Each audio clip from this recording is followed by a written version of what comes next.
So I've been on five cruises now, four with a dog. So that involved preparing paperwork for a number of countries. I had to prepare paperwork for not only for Norwegian itself, but for because we had a port of call in Saint Martin, we had a port of call in Saint Thomas, and then we had a port of call in the Bahamas.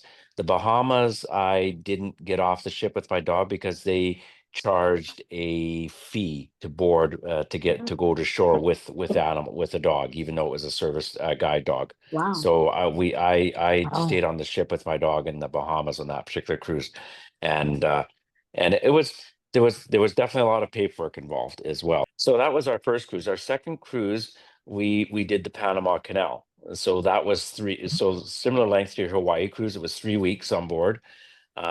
Staff are really great. They had actually on the second cruise, it was since it was such a long cruise, partway through the cruise, one of the staff members had told us that they were all sent sort of a notification in their staff newsletter that there was going to be a dog on board for the for the entire repositioning from Vancouver to Miami. And so they basically had kind of been told like this is what you're not supposed to do and da da da da da da.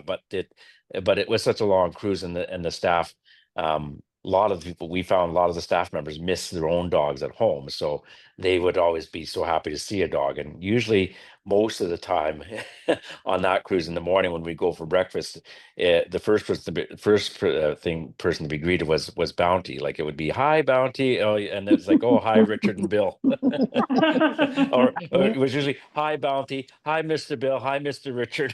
Yeah. So that was about it. And but the same thing, the cabin steward was excellent. Like the cabin steward had actually funny after the first day or two, he had started when he'd come and make up the cabin, he'd fold the dog's bed and put it under there was a little coffee table by the couch, and put his put his toys out.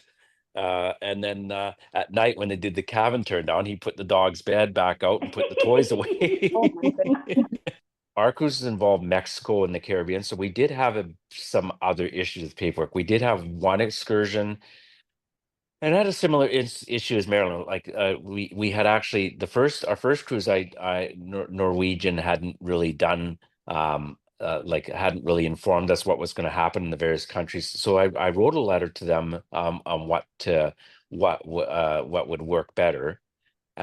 So again, I talked to their accessibility office, but we found out only after we got to Mexico that they hadn't notified the tour operators. So we had the first tour was that we did in Cabo San Lucas, just on a repositioning cruise. They didn't want the dog, and so we had and so we had the onboard staff at Norwegians had checked with the office in Miami, and they hadn't notified any of the tour operators, so they agreed to let us leave the dog on the ship as well too.